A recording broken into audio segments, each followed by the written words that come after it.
오늘 하나님의 말씀 마가복음 6장 1절에서 13절까지의 말씀입니다. 마가복음 6장 1절에서 13절까지의 말씀을 한 절씩 교독하시고 13절 함께 읽겠습니다. 예수께서 거기를 떠나사 고향으로 가시니 제자들도 따르니라. 안식이 되어 회당에서 가르치시니 많은 사람이 듣고 놀라 이르되 이 사람이 어디서 이런 것을 얻었느냐? 이 사람이 받은 지혜와 그 손으로 이루어지는 이런 권능이 어찌 됨이냐? 이 사람이 마리아의 아들 목수가 아니냐? 야고보와 요셉과 유다와 시몬의 형제가 아니냐? 그 누이들이 우리와 함께 여기 있지 아니하냐 하고 예수를 배척한지라. 예수께서 그들에게 이르시되 선지자가 자기 고향과 자기 친척과 자기 집에서는 존경을 받지 못함이 없느니라 하시며, 거기서는 아무 권능도 행하실 수 없어 다만 소수의 병자에게 안수하여 고치실 뿐이었고 그를 믿지 않으면 이상히 여기셨더라. 이에 모든 촌에 돌아다니시며 가르치시더라. 12 제자를 부르사 둘씩 보내시며 더러운 귀신을 제어하는 권능을 주시고 명하시되 여행을 위하여 지팡이 외에는 양식이나 배낭이나 전대 돈이나 아무것도 가지지 말며 신만 신고 두벌업도 입지 말라 하시고, 든지 누구든 집을 들어가거든 그곳을 떠나기까지 거기 유하라. 어느 곳에든지 너희를 영접하지 아니하고 너희 말을 듣지도 아니하거든 거기서 나갈 때에 발 아래 먼지를 털어버리려 그들에게 증거를 삼으라 하시니. 함께 읽겠습니다. 많은 귀신을 쫓아내며 많은 병자에게 기름을 발라 고치더라. 아멘. 나사렛은 예수님의 이름 앞에 붙는 단어 중 우리에게 가장 익숙한 단어입니다. 우리가 나사렛 예수 그리스도라는 그런 이름들을 자주 쓰는데요. 오늘 말씀의 본문의 배경이 갈릴리 지역에서 이제 가버나움 지역에서 나사렛으로 옮겨진 것을 볼 수 있습니다. 예수님의 사역의 거점으로 삼으셨던 가버나움에서 고향이신 나사렛으로 그 배경이 옮겨졌습니다. 우리가 잘 아는 것처럼 나사렛은 예수님의 고향입니다. 이전에 사역하셨던 가버나움에서 남서쪽으로 한 60km 정도 떨어진 곳에 위치하고 있는 그런 지역입니다. 공생의 사역 이전에 평생을 사셨던 곳이죠. 아마 이스라엘 지역에서 예수님께 가장 익숙하셨던 곳이었을 것 같습니다. 그리고 나사렛에서는 오늘 본문에서도 보면 알 수 있듯이 여전히 예수님의 가족들, 또 친척들, 이웃들이 여전히 살고 있었습니다. 어려서부터 자랐기 때문에 예수님의 인간적인 모습들도 잘 알고 있는 그러한 사람들이 많이 있는 그러한 고향입니다. 우리 성도님들도 고향이 있으실 것입니다. 이렇게 고향이라는 단어를 들으면 성도님들이 고향이 생각나실 텐데요. 저를 포함한 은혜동산교회 대부분의 성도님들이 고향을 떠나 이곳 남양에 정착하신 분들이죠. 남양이 고향이신 분들이 많진 않은 것이 우리 은혜동산교회 성도님들의 지역적인 특성인 것 같습니다. 제가 은혜동산교회 오기 전에 서울에서 사역할 때 교회 장례가 나도 그 서울을 떠날 일이 거의 없었습니다. 그 안에서 거의 장례가 치러졌습니다. 당시에 성도님들의 대부분의 출신 지역, 고향이 그 지역이었고 자란 분들이었습니다. 성도님들끼리 서로 친척인 분들이 많았죠. 제가 담당하고 있던 청년들의 삼촌, 이모, 또 큰아버지, 할아버지, 또 할머니, 이러한 가계도의 교회였기 때문에 장례가 나더라도 그 지역을 떠날 일이 거의 없었습니다. 그런데 우리 교회 장례 소식을 받아보시면 아시겠지만 장례식장이 거의 전국 팔도입니다. 경상도를 갔다, 또 전라도를 갔다, 강원도를 갔다가 그럴 때 우리 성도님들의 고향을 잠시나마 방문해 보기도 합니다. 저도 여전히 고향에 가면 어린 시절부터 청년 시절까지 저를 아시는 우리 성도님들, 이웃분들이 계십니다. 저를 목사님이라고 부르기에는 어색할 수 있는 분들이 여전히 많이 사시고 계시죠. 우리 성도님들은 결코 부르시지 못할 평생 저를 시온아라고 부르셨던 분들입니다.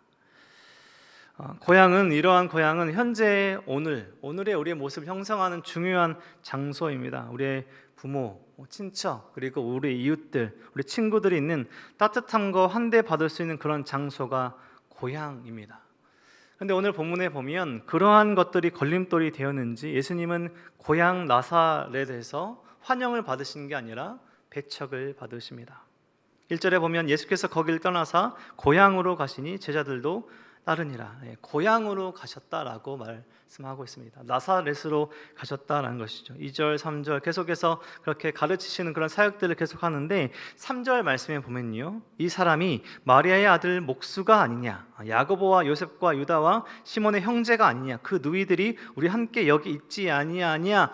여기까지는 괜찮은데요, 그렇게 하고 나서 예수님을 환영했다 이렇게 하는 것이 아니라 예수를 배척한지라 이렇게 하고 있습니다.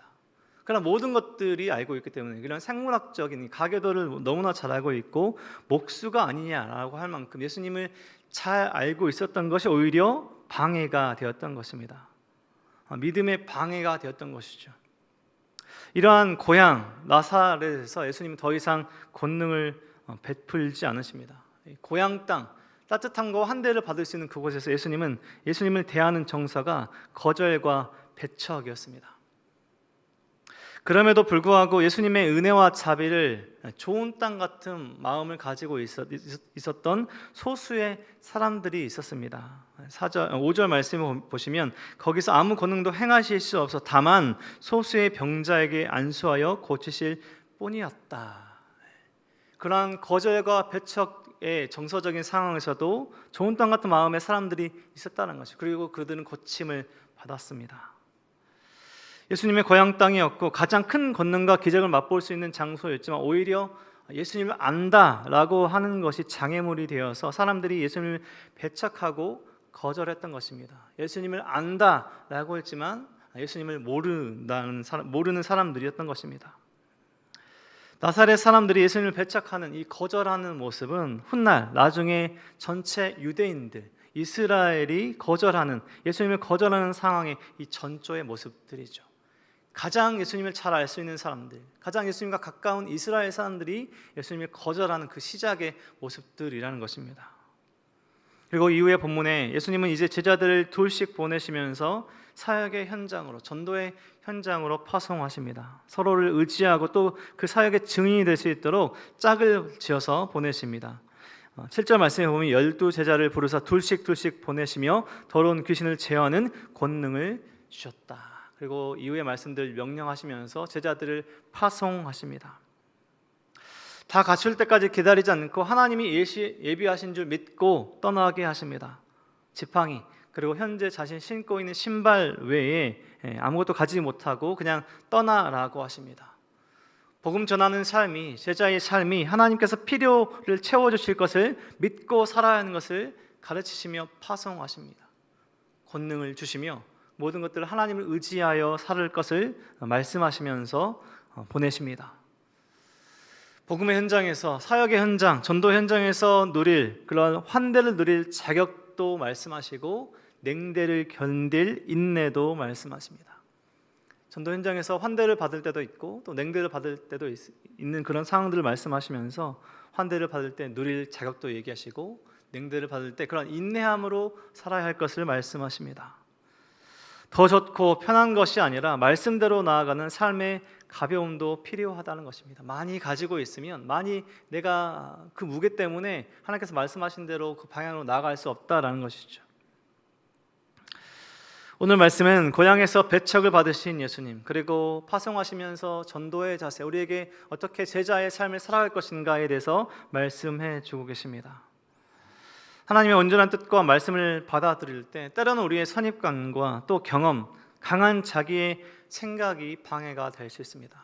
내가 아는 하나님, 내가 믿는 그 믿음에 너무 한계를 지어놓고 그 이상을 말씀하실 때 그 이상 나는 할 수 없어라는 그런 선입관과 경험이 오히려 우리의 믿음에 방해가 될 때가 있다는 것이죠. 우리의 마음을 열어서 하나님의 온전하신 뜻에 순종할 수 있어야 합니다. 안다라고 하는 것이 아니라 모든 것을 초월해 계시는, 다 이해할 수 없는 우리의 하나님께 나아갈 때 온전한 마음을 열어서 우리가 순종할 수 있도록 우리가 기도하며 간구해야 한다는 것입니다. 선입관과 강한 자기의 생각으로 무장된 사람들에게 전도하는 것, 우리가 깨달은 그 은혜, 하나님의 사랑을 이해하는 것은 결코 쉬운 일이 아닙니다. 그러한 사람들을 변하게 할 힘이 우리에게는 없습니다. 우리가 복음을 전해서 그 사람이 믿고 교회 오고 그렇게 할 능력이 우리에게는 없다라는 것이죠. 하나님의 사랑과 은혜를 우리는 이야기하는 것입니다. 가서 전하는 것이죠. 그러면 추수는 하나님께서 하신다는 것입니다. 우리가 전할 때 그 사람의 복음의 변화, 그리고 삶의 변화, 그리고 교회하고 하나님의 능력으로, 하나님의 믿음으로 나오는 그 모든 과정들은 하나님께서 하신다는 것입니다. 우리가 해야 할 일은 가서 전하는 것이죠. 그때 복음을 전할 때, 전도할 때 환대를 받을 때도 있고, 또한 냉대와 거절과 배척을 받을 때도 있습니다. 제자들은 환대를 누릴 자격도, 그리고 냉대를 견딜 인내도 필요하다라는 것입니다. 많은 정보들, 그리고 선입관들로 인해 예수님이 온전히 보이지 않았던 나사렛 사람들과 같지 않고, 또 많은 소유로 무거워져 버린 그런 삶이 아니라 온 마음을 열어서 우리의 모든 것들을 초월하시고 다 이해할 수 있는 하나님의 그 온전하신 뜻을 깨달아 알고, 하나님께서 필요를 채우실 것을 믿고, 그리고 자족하며 말씀에 즉각 순종할 수 있는 이 가벼운 삶의 여행 가방 같은 그런 것들을 가지고 사는 우리 순전한 믿음으로 살아가시는, 말씀하실 때 그 말씀 온전히 이해하고 또 뜻에 따라갈 수 있는 저와 우리 모든 성도님들의 삶이 되시길 주님의 이름으로 간절히 축원드립니다. 함께 기도하겠습니다. 하나님 감사합니다. 오늘도 말씀하여 주셔서 감사합니다.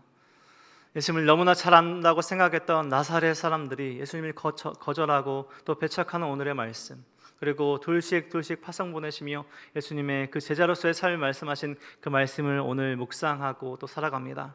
하나님, 우리가 하나님을 안다라고 생각하는 우리의 선입관과 경험으로 우리의 믿음이 약해지거나 잘못 나아가지 않고 온전하신 하나님의 뜻을 깨달아 아는 우리의 삶이 될 수 있도록 도와주시고, 우리가 복음의 현장에서 또 하나님의 말씀의 은혜와 사랑을 전할 수 있는 그런 능력과 용기를 허락하여 주시옵소서. 우리가 입을 열어 복음을 이야기할 수 있도록 도와주시고, 모든 것을 또 움직이시고 그들의 마음을 또 강한 생각과 선입관으로 무장되어 있는 그들의 마음을 해제시키시고 복음의 길로 열어주실 것은 온전히 하나님이심을 믿고 나아가며, 우리가 해야 할 일은 입을 열어 하나님의 사랑을, 복음을 이야기해야 하는 것을 우리가 깨닫게 하시니 감사합니다. 우리의 가족들에게, 이웃들에게, 세상 사람들에게 예수님의 사랑을 이야기할 수 있는 용기와 지혜를 허락하여 주시옵소서. 오늘 하루의 삶 가운데, 평생의 삶 가운데 온전하신 하나님의 뜻과 사랑으로 살아갈 수 있는 우리 모든 성도님 삶이 될 수 있도록 인도하여 주시옵소서. 모든 은혜와 사랑 감사드리며 예수 그리스도 이름으로 기도드립니다. 아멘.